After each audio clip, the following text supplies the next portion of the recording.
Hello, welcome to another cooking rodeo with the Tater Cowgirls. And today we don't only cook for you, we also give you some historic background of a very beloved and famous German stew, the Pichelsteiner. And look at all the root vegetables I used for that one, isn't that pretty?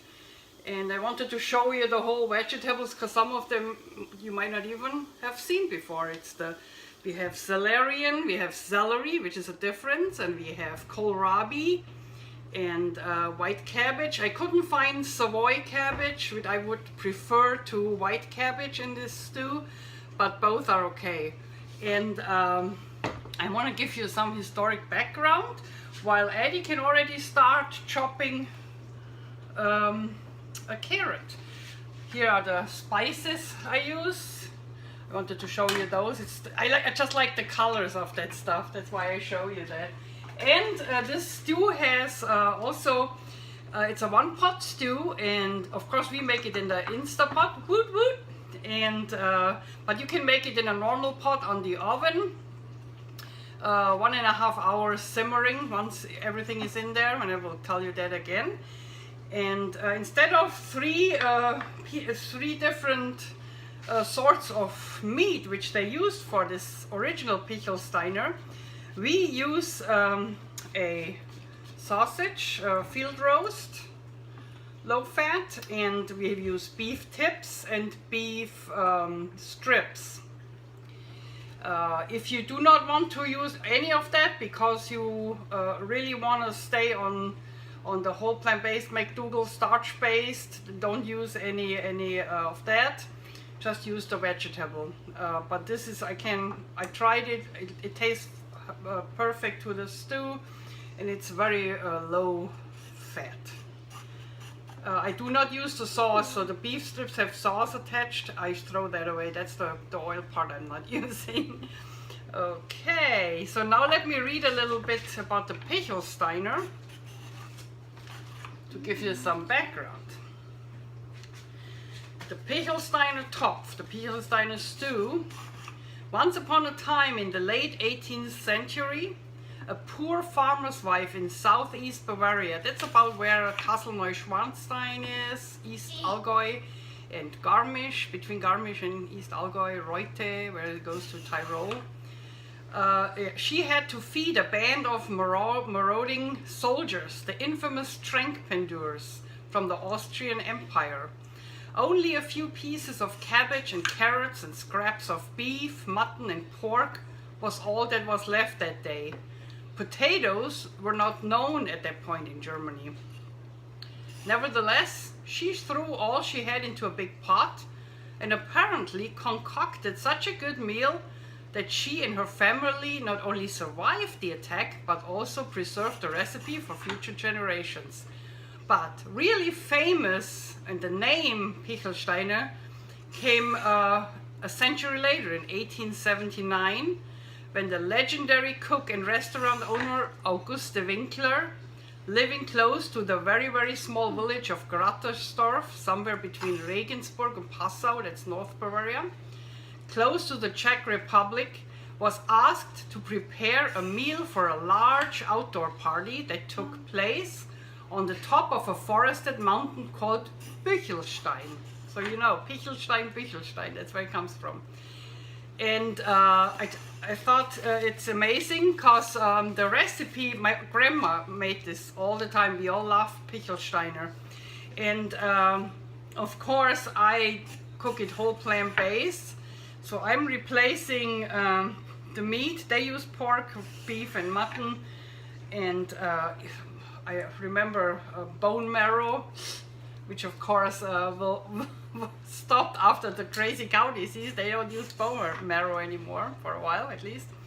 And I replaced it with vegan whole plant-based ingredients. But what I left in this original recipe are all the root vegetables, which are so healthy, are cruciferous vegetables. And you will enjoy this meal, and we will talk later when we have chopped all the vegetables and we'll start cooking in the Instapot. Eddie's already cutting and cleaning the carrots, and we have to clean the potatoes. I put potatoes in, and I will explain a little bit later. I added beans, which is not in the original recipe, but my grandma did that, and I have my grandma's recipe, and I love the beans in the stew. So see you later, and let's go working on our Pichelsteiner. Hello, so we are back. We chopped our vegetables here. It's all nicely chopped. Eddie did a great job. She's already sweating the leeks and the onions. With the leeks, I already told her to wash them. We wash them really good because leeks tend to have sand between the leaves, and you don't want to have that in the stew. So she's sweating it, that they get a little glassy. I show you again I used one of the kohlrabi, that was enough, and only this part, the root. I can use that in my scrap plastic bag. This is what I use. All the scraps from the vegetable I use to boil vegetable broth out of its stalk, so it's not to throw away. The kohlrabi, if you're not familiar with them, what you have to be careful about is you don't want a woodsy, like dry kohlrabi. That's how it should look like inside, nice and moist, and it tastes good raw. I gave Eddie one to eat, and this is one for the chef. I love kohlrabi. So if you have a dry one, don't use it. It really spoils the whole stew. Use it in the scraps, but don't use it in the stew. Then I wanted to show you the celerian. So this is nothing. This is not the celery stalk we used. This is a celery root. We used half of it. This is how it looks inside. And I used a few of the leaves too as herb. In here. In here. See that? So I come back later to that. And here you cut it really small cubes like this. You know, because they are really strong, so you don't want to have big cubes in the stew. And then I have beans, of course, and carrots, and a turnip. No, a parsnip. A parsnip, and are you done? Yeah, see? When you don't have enough liquid left, it gets brown in the Instapot. See that? So don't freak out. Put a little water in it. Now stir. It goes away immediately. It's magic. And stir. You can see that it's not. See, the pot is completely clean again on the bottom. So that's one nice feature on the Instapot. So we put that on stop. We have sauteed them enough. Good job, Eddie. And now what we do is we mix all our vegetables together with our hands. Alright, I put 3 potatoes. I thought I used 4, but 3 is actually enough. It gets too full otherwise.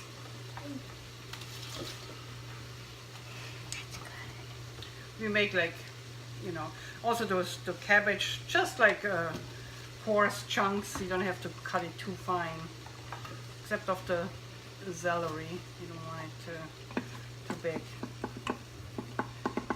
Okay, we mix that through, and here is our spices. This is I show you what that is. It's 3 tablespoons of parsley, dry parsley. It's a little bit of the celerian leaves, maybe a tablespoon, I would say. Then I have a teaspoon, 1.5 teaspoon fresh ground pepper. Yeah, like that. A teaspoon. You can always start with a teaspoon and add more pepper when it's done if you are not the pepper fan. I have a teaspoon of caraway seeds here. So it's not cumin. The German people, when they hear Kümmel, they think it's cumin. Kümmel is caraway seeds, and that needs to be in. Then I have salt, that is a teaspoon, and you can add more later to your tasting or add less in the beginning, it's up to you. And I have a teaspoon marjoram here, and what I put in is a teaspoon turmeric, no, half a teaspoon, I'm sorry, half a teaspoon turmeric. I like turmeric in my stew. This was not in the original recipe, by the way. So, and also the green beans, the cut green beans, that's my grandmother's recipe. In the original historic recipe, they didn't have beans in it. They only had the roots in it. I want to add that, but I love the beans in it, and I'm a McDougaler who has to eat beans and taters. So beans and taters should be an ingredient. The taters got added to the Pickelsteiner,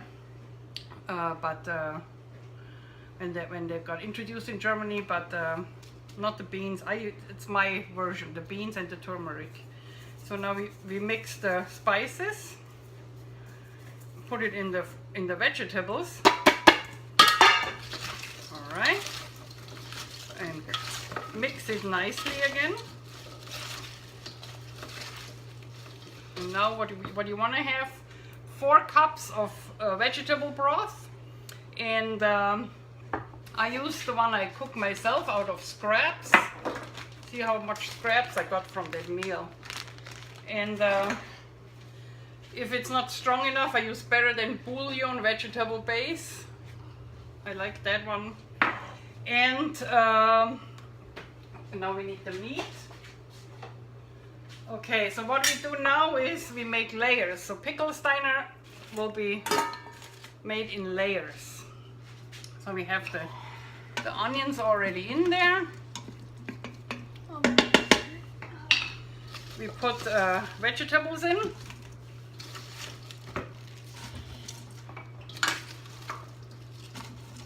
Okay. We put the meat in.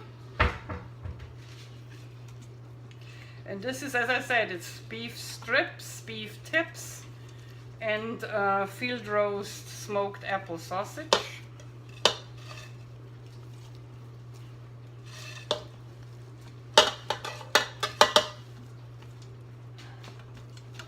Pack that good in, because this all goes down pretty good. It's not gonna stay up that much. We're almost up to the max. Yeah.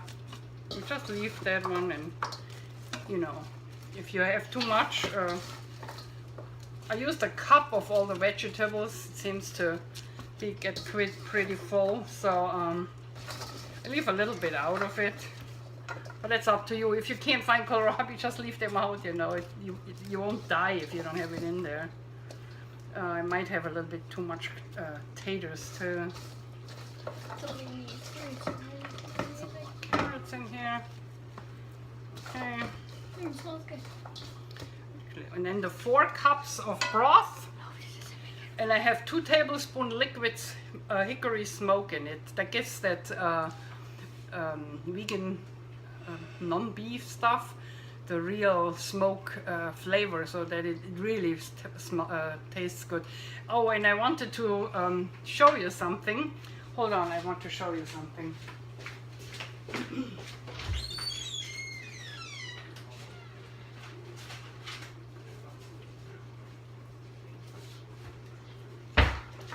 Okay, I want to give her credit for the Instapot woot woot amount we use, and also the beef replacements. I used Jill McKeever's stew recipe.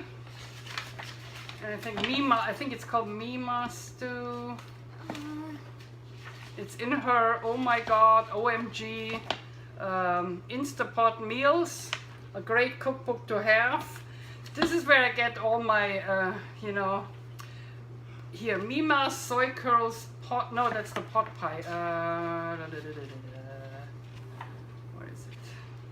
It's in there somewhere. Well, you will find it. It's a stew. Mima, no, it's called, beefless stew here. Mima's beefless stew, page 54 in her OMG cookbook. This is where I got the idea to use beef tips, and she has on her channel, she has a second, she revisited the recipe and used beef strips where the liquid got more thicker, and I just added the sausage which I used in my which I usually use in my cabbage soup, so it should work. And it's a three different kinds, so that we have that from the historic recipe, even if it's not beef, but it's 3 different kinds of non-beef, and we have all the original root vegetables, the spices, and I added beans and turmeric. Okay, and this is the liquid smoke and the beef broth. A little of the beef broth I used to sweat the onion, so you can use from those 4 cups. And now we pour that in.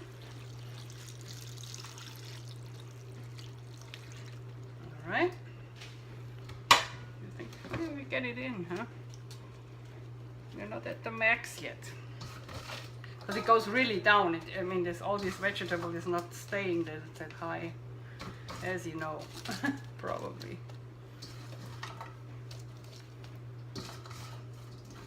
So you probably use my measurements.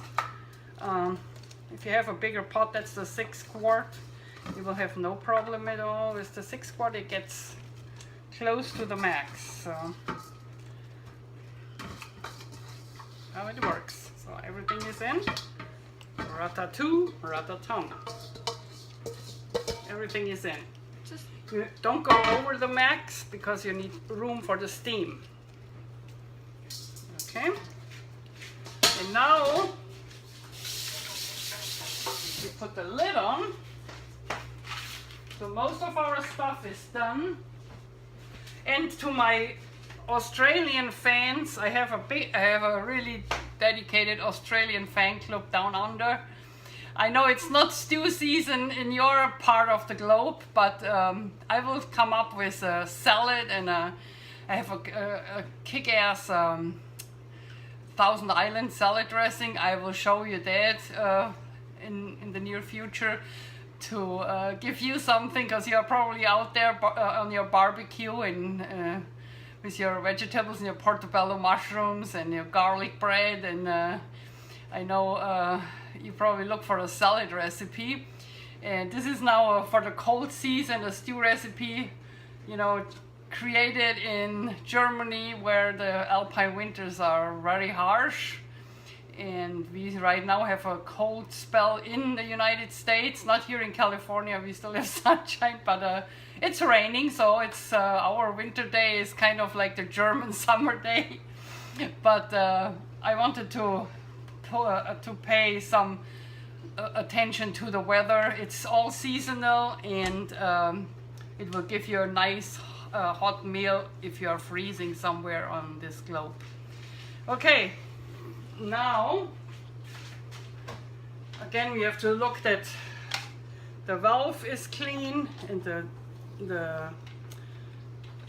little ring here, and then we enter it. Oops, did you notice that? Let's do it again. We enter it. I made it twice without getting stuck putting the lid on. Yes, I practiced. I actually remembered the part where I put the lid on, and then it slides right in. So I practiced a little bit.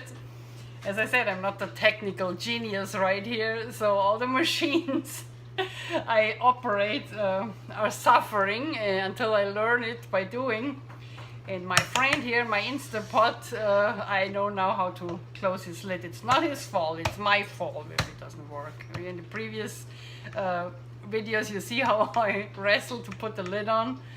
This time I left the window here that I see it, and I remembered where I put the lid on, and it worked perfect. So now we put the valve on seal, because we use the steaming action.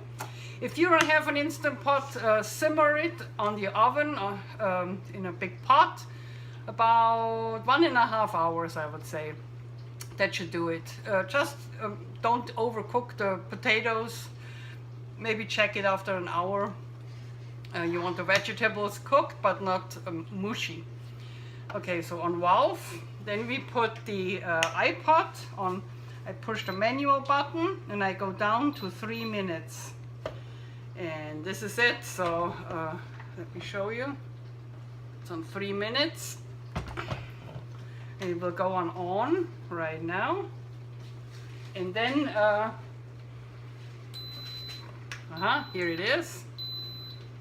Here again, I show you, it's on. And once the steaming, the 3 minute steaming is done, we will leave it on natural release, and then we come back and show you the result of our Pichelsteiner. Okay, and of course we taste it too. So see you soon. All right, we are back.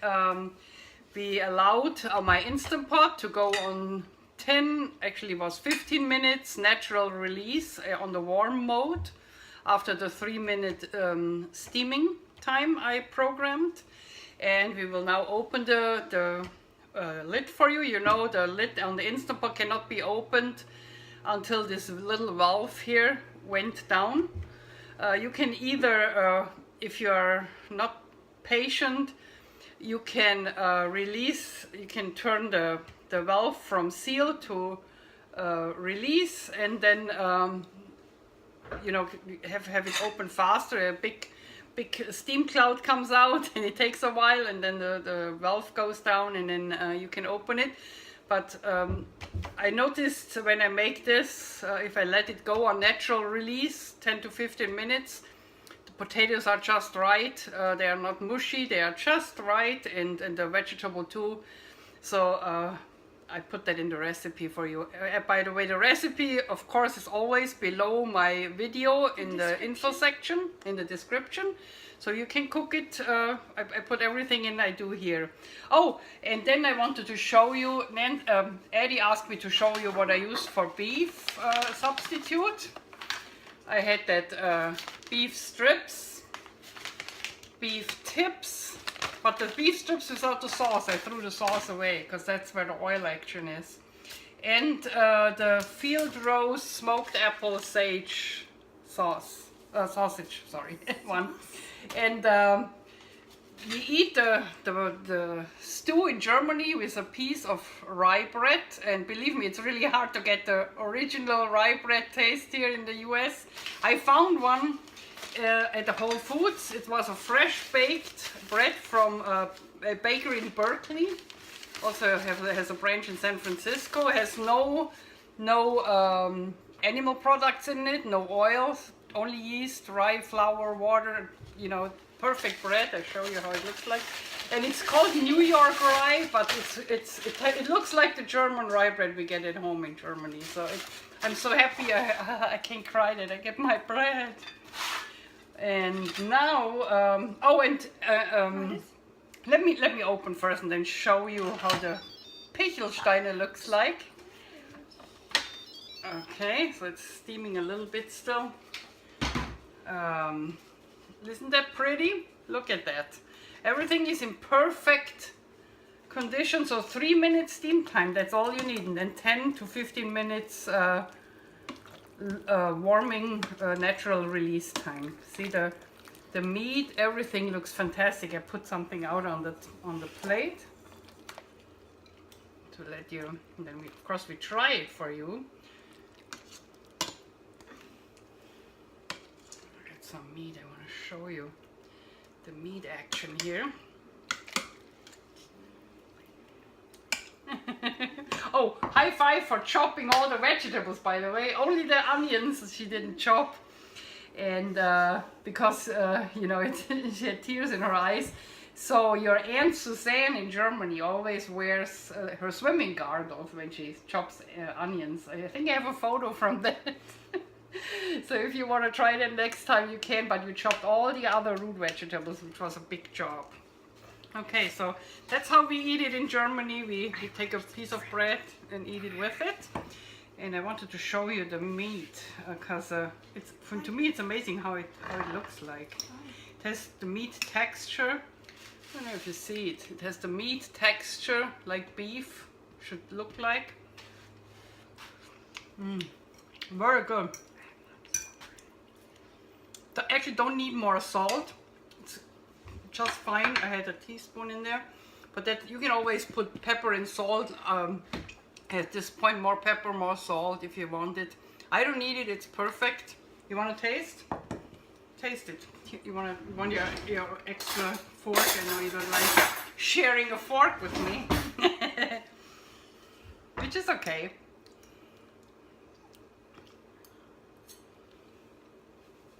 Hot, careful. Good? But hot, right? Yeah. Let it cool down a little bit. Let Papa try to. Here, eat bread. Eat bread that cools it down. So. Yeah. I'll just take a piece. Just eat bread and it's a little hot. But it's good, huh? The meat tastes awesome. So, big pinky swear to my biggest fan in Australia, Claudia Jensen. Hello. I will come up with something you can use right now in your Australian summer, like my Thousand Island dressing for a salad.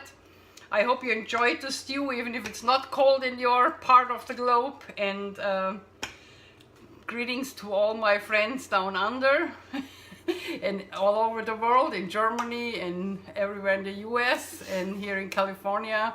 My neighbors are watching. And I hope you like the Pichelsteiner stew. And we will see you next time, next Sunday to the Tater Cowgirl Rodeo. Usually it's on the channel on Sunday. Sometimes we cook Saturday like today, but usually it's always on. The video is on Sunday. Bye. Oh, like we say in California, Eddie, peace out. Pow.